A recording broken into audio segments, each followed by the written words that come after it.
So you were present in Taiwan last week where President Lai was inaugurated. During his speech, he pledged he would neither yield nor provoke Beijing. 3 days later, we saw military exercises from the People's Republic of China.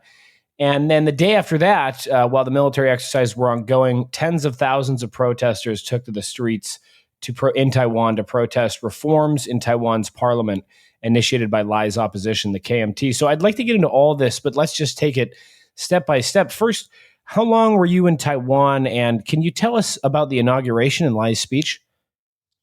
Yeah, I was there with the former Secretary of State Mike Pompeo. We went there for the inauguration. It was quite an amazing festivity in conjunction with the publication of the Chinese edition of Mr. Pompeo's book. It's called Never Give an Inch. So it was widely received. We actually, in addition to the inauguration, we actually had some other side events as well, including a public speech given by Mr. Pompeo. Several hundred people showed up, and of course, he signed some books, and he has a huge fan. I think if he ran for public office in Taiwan, he would win. The speech itself is pretty amazing. He gave the speech to the world, in other words. I mean, it's not just to the people of Taiwan. The message is very firm and strong, yet very reasonable. So we have a president who is now built his career as a campaigner. He is not a bureaucratic upstart. There are a lot of people who are very excellent managerial talents. Mr. Lai emerged as an activist, and he was a doctor, a medical doctor to be more accurate. And he was deep into the ethos of the Democratic Progressive Party, the DPP. So he's been maturing. He's been very thoughtful. Yet, if you listen to his speech, there is some kind of a strength in his speech, which is very reassuring as well. Yet, he has 4 years as vice president. He saw the practical side of diplomacy, practical side of governance. It's a pretty good combination.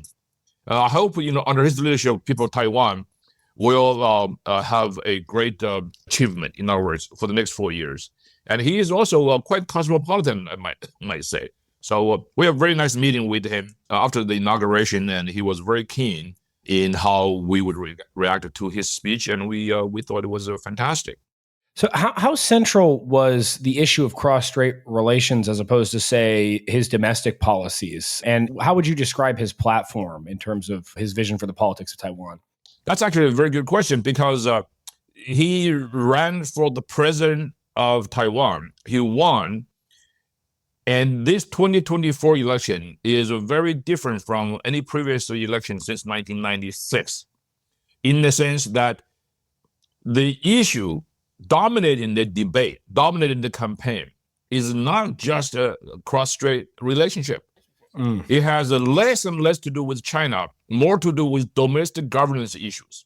All three candidates, the 2024 candidates, focus more on each other's leadership qualities and domestic issues, particularly housing, technology, and the profound ethical and the legal challenges posed by artificial intelligence, other technologies. So this is a very, very vibrant, normal society.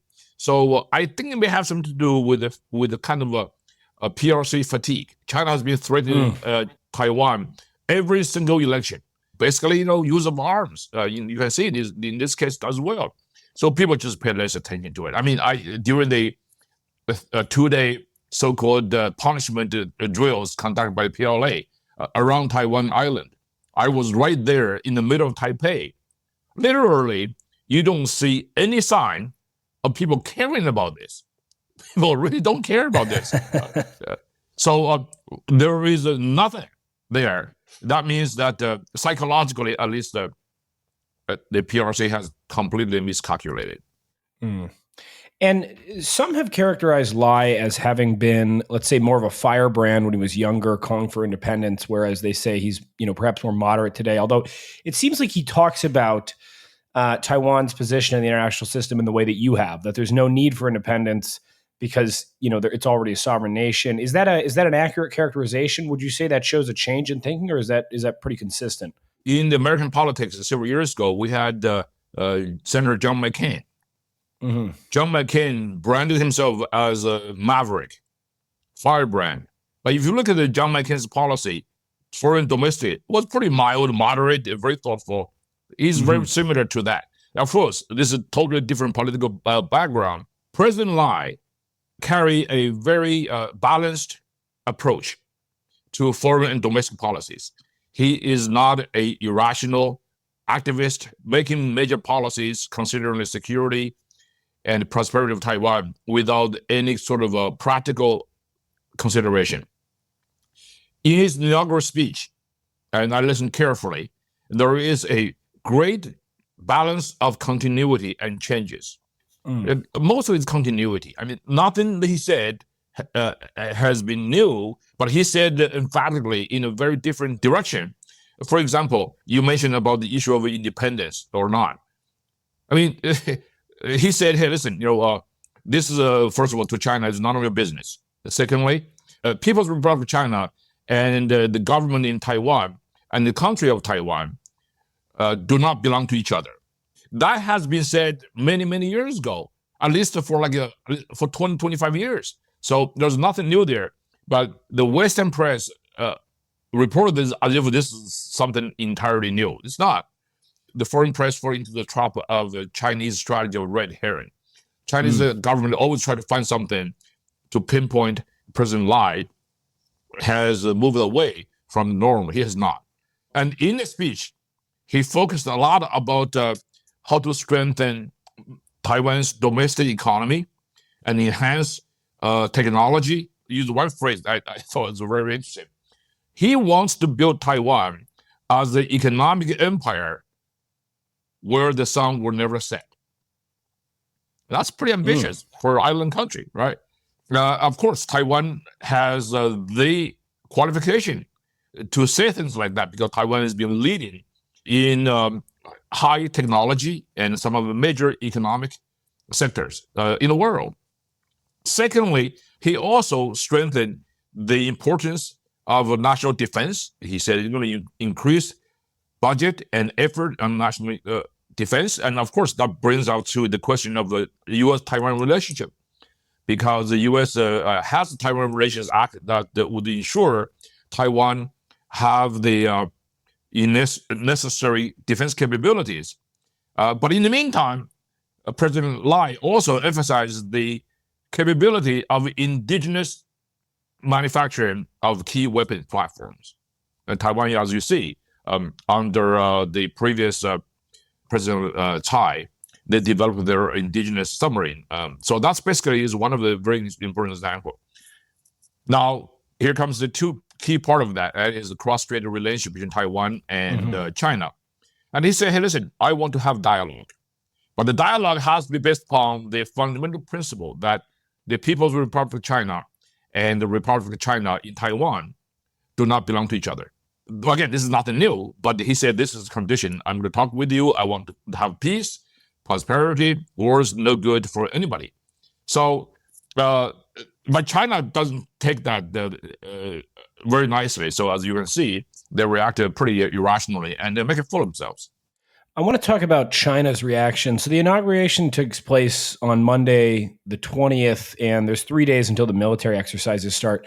What was the initial reaction like politically within China domestically over those 3 days? This is very interesting because the speech was so powerful, so well delivered. It generated enormous interest and curiosity among people in mainland China. The entire speech, the events, was block censored inside China. If you live there, as if there's nothing here. But there's a lot of people who actually went to the websites, the TV shows in Taiwan, in the world, YouTube, for example, which is banned in China. So if you look at some of the Taiwanese programs, some of the American and European broadcast programs I think BBC carried the live entire inaugural event. You can see the comments made by people from China. It was a tone of celebration. It was a tone of hearty congratulations. It was a tone of oblique condemnation of China's repression, and the world wished China would have something like this. So, which explained why in the first 3 days, the Chinese government remained paralyzed. They didn't know what to do, yes or no, so they just as if nothing happened. So there was no reaction at all from mainland China on this inauguration, on what President Lai said. So, because they want to minimize the inspirational impact of the speech itself. If China reacted immediately to the speech, that would gain more or would give more attention to the speech itself, and more people will know it. Will find out how the speech will win. So, of course, as you say, 3 days later, China announced and executed a what we call a punishment drill. And the drill itself actually is very peculiar because they act as if this is a big deal to show China's resolve to punish the separatists, the independents, President Lai. If you look at this, for the first time, this drill was limited to a very short period of time without the declaration of the no-fly zone. In other words, they're telling the international community, don't worry, you can still fly your commercial airplanes, you can still fly your passenger liners, so passenger aircraft, and that's very new. Secondly, they deliberately excluded the area of exercise that belonged to Japan and some other countries too, because the previous drill, Chinese missiles landed in the Japanese EEZ zone, and Japanese government got protested vigorously. So I consider that as some kind of a surrender and some concession made by China, because they know this is just a show and they don't want to get more enemies than necessary. Thirdly, China this time used more maritime police vessels. I think there were 4 big ones on the east coast of Taiwan than just the warships. But most importantly, they made a big deal out of this. I mean, dozens of ships over there, but there's no live firing whatsoever. This whole drill, so-called punishment campaign, is just a computer simulated cartoons. That's their exercise.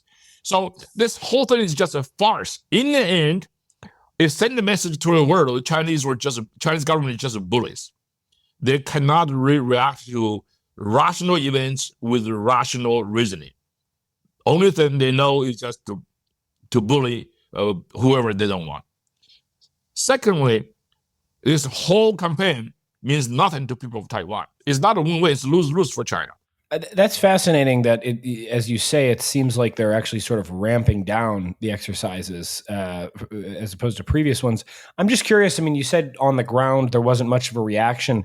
Is this something, being in Taipei, that you can see occurring? Do you see Chinese aircraft and vessels and things like that on the horizon, or are people largely just sort of unaware of it if they're not checking the news? Oh, no. I mean, the Taiwanese defense forces were ready for China. If they violate the sovereign waters 12 miles line, the Taiwanese will shoot them down. No question about it. Okay. As a matter of fact, there were subsequent video footages of Taiwanese Ministry of National Defense. The footage show that the Chinese aircraft, they were actually they're locked in by the Taiwanese radar. So they were targeted. So I think China knows this, what's at stake, and I'm sure that the United States pretty much were alert at the different level. So I think China knows this is not really a winnable situation, but they have to do the show. They have to show to the Chinese people domestically that they're strong, they're resolved to punish the separatists. Now, about the separatists, I said many times, and I'll say it again in this episode, the so-called Taiwanese independent separatists is just a red herring. Only the Chinese government is talking about this. What is the independence for Taiwan? People in Taipei and in Washington and in Beijing, they're talking about completely different things. Now, the fundamental thing about independence in Taiwan is the reality. The status quo. What is status quo? Status quo is de facto independence. Taiwanese have been running their own government, their own defense department, their own economy, their own administrative measures since 1949. So the Chinese People's Republic of China has zero sovereign or administrative claim over even 1 square inch of territory in Taiwan. So that's the fundamental reality. So independence is status quo. Status quo is independence. Now, the Taiwanese government and Taiwanese people have been seeking something else. That is, they are seeking for international recognition of their de facto independence.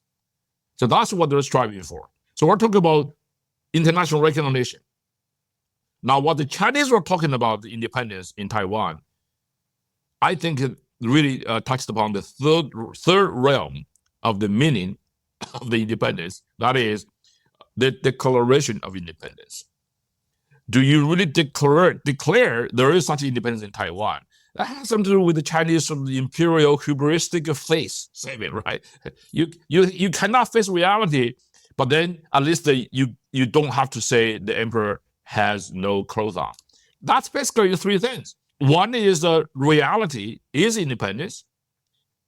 And secondly is the international recognition of the reality. And thirdly is whether you declare the independence or not. Mm-hmm. So I think this is something we have to really talk about, figure out exactly what it means by the three parties. Now, of course, Secretary Pompeo is the only senior American politician who has seen the danger of this kind of conceptual ambiguity about the definition of Taiwanese independence. So he's the only senior American politician who has openly championed Americans' diplomatic recognition of independence of Taiwan. And Taiwanese government has said many, many times, not just by President Lai, but also by his predecessors, that there's no need for Taiwan to declare independence because Taiwan is already an independent country and its name is Republic of China in Taiwan. Very clear. So China, in other words, has set himself in some kind of independence trap of its own making.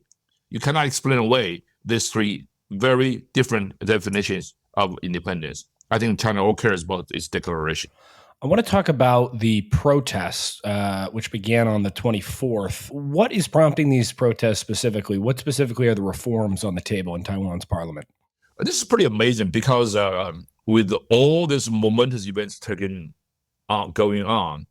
place around Taiwan, with all the PLA aircraft and ships and Beijing's chest-pumping vow of punishment, people in Taiwan, they devote their overwhelming attention to something totally different, to this parliamentary move to reform some procedures. Mostly is about the procedures leading to the charge of contempt of Congress, right? Equivalent of that. In other words, in what way the administrative officials should be held accountable when you're called or subpoenaed by the parliament. Taiwan is called the legislative yuan. You have to really fulfill your duty to the constitution and to the parliament. Now, of course, the devils are in the details. So in the current political layout in Taiwan, where the executive branch is won by the DPP, but the legislative branch is dominated by the opposition, the DPP and the TPP coalition, the Taiwan People's Party. The KMT so, and the KMT and TPP, right? The suspicion and mutual distrust out of the campaign is so deep, so strong, there is a very strong sense of conspiracy. In other words, the KMT-DPP proposal to reform parliament meant to the DPP supporters that the KMT and TPP would like to use the parliamentary procedure to paralyze President Lai's administration, to hold them in contempt for some minute details of the congressional hearing process.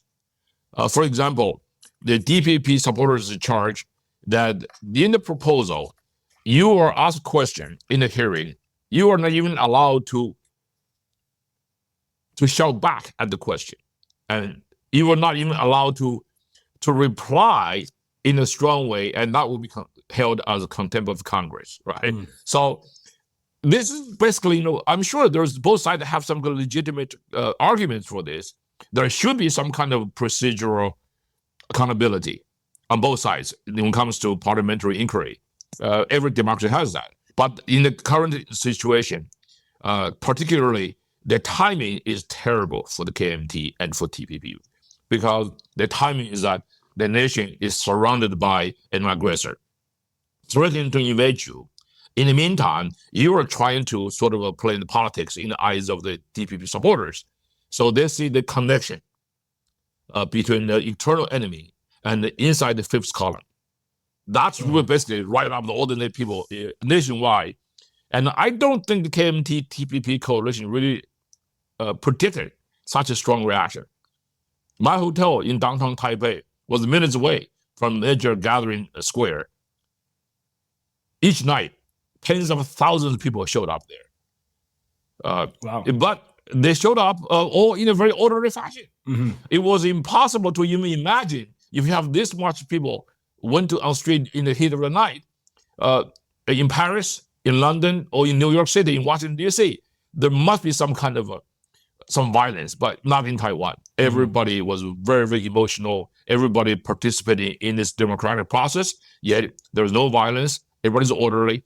So that shows you the maturity of Taiwan democracy. Listen, the crisis of the parliamentary reform is not over yet. So as we speak, there is still some kind of reading going on. The interesting about the KMT and TPP coalition in the legislative yuan is this, that the TPP really, most of them are the base voters of the DPP.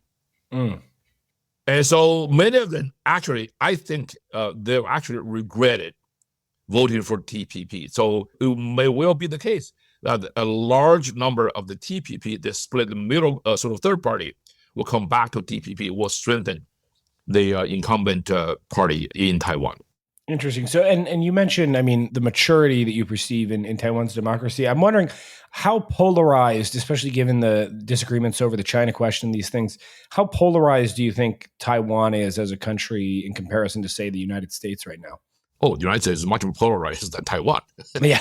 There's some basic, United States is polarized in the sense that some of the fundamental procedures that made America worldwide famous have been sort of almost criminally tampered with, right? Yeah. So the institutions were in crisis in the United States. Taiwan is different. Taiwan's large framework is done. People's participation is really extraordinary. On the other hand, every issue in Taiwan is thoroughly discussed. And some of them are pretty emotional, charging from treason, infiltration to sort of ineptitude, you name it. But I think, there is a gradual consensus that everybody in Taiwan, they participate, they debate because they love Taiwan. They recognize Taiwan is their country. Even the KMT come out to say, the one country, two formula will never work in Taiwan. So in other words, they rejected China's with formula for unification of so-called motherland. You cannot unify with somebody when you never be part of the union. During the Chinese drills, the chairman of the KMT actually came out to openly condemn China for its use of force to threaten people of Taiwan. President Lai actually played the unifying role because he did come out and say, listen, we're all Taiwanese, let's just be rational and do the things right. And of course, there are a lot of people who truly believe the other side harbor some kind of ulterior motive. So you have sort of expressed over the course of this conversation some optimism for the DPP and Lai's presidency. You've mentioned that maybe the coalition between the KMT and the TPP is actually more fragile than people think. But what would you say, I mean, just to close this out, what do you think the prospects are for Lai's presidency? Will he have difficulty getting his policies through? Do you think it will be smooth? Lai is a very good president, and he will be a great president. Because unlike many of his predecessors, Lai is not only a good manager. Taiwan is a country full of talented managers.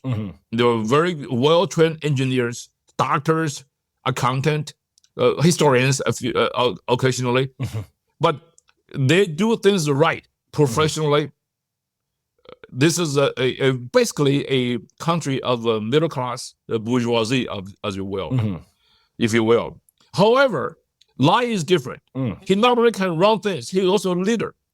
He has a vision. If you read his speech, he laid out all the visions over there. And Taiwan needs a leader more than a manager. And this is the perfect timing for him. He won because he gave Taiwanese people the hope and the vision that most people, actually more people would prefer. You know, President Tsai is pretty good, but President Tsai is almost like she is very strong in solving problems and making the transactional matters very well done. Lai can not only do that, he can provide vision leadership. And the difference between a leader and a manager is that managers always concerned about how to do things right, and a leader is predominantly concerned about how to do the right thing. And I think the President Lai has a perfect combination of both. That's why I'm very hopeful that under President Lai's 4 years leadership, Taiwan will have a pretty big accomplishment to be made, and with the help like the United States and a lot of friends and allies, Taiwan will be very, very popular. And I think Taiwan's international status will be recognized by more. And I must say this, when I say international, that's the case. This inauguration is unlike any previous inaugurations in recent history of Taiwan, where you have so many international friends there. And the largest one is actually from Japan. The Mrs. Abe, the widow of the former prime minister, was there. And there's a lot of Japanese politicians there too. You people from Europe, from Lithuania, from Czech Republic. And so you have a lot of people there. And that means that the global dialogue on the cross-strait relationship in China has fundamentally changed in the last 8 years under President Tsai. Changed from the issue purely about sovereignty, in other words, whether Taiwan should belong to China or not, to one of freedom, democracy versus tyranny and dictatorship. And that's basically, it's so clear. And I think that this is the timing is perfect for people. 23 million Taiwanese people deserve international recognition. In 1971, the international community gave China, People's Republic of China, the rightful representation at the United Nations. But also, unfortunately, we did that at the expense of people in Taiwan. And it is time to actually correct that misfortune. And I think recently in U.S. Congress, in Washington, in so many capitals of the West, people began to go back to 1971 to reconsider the so-called Resolution 2758. And here at the Hudson, we actually have some conferences here and there, and just to talk about this kind of issues. I think, you don't necessarily have a immediate solution, but at least the issues have to be talked about so that we can reach a very realistic, practical, and a value-affirming solution. I think that's well said. And Miles, these are fascinating insights, especially given that you were on the ground there. You can kind of cut through some of the chatter.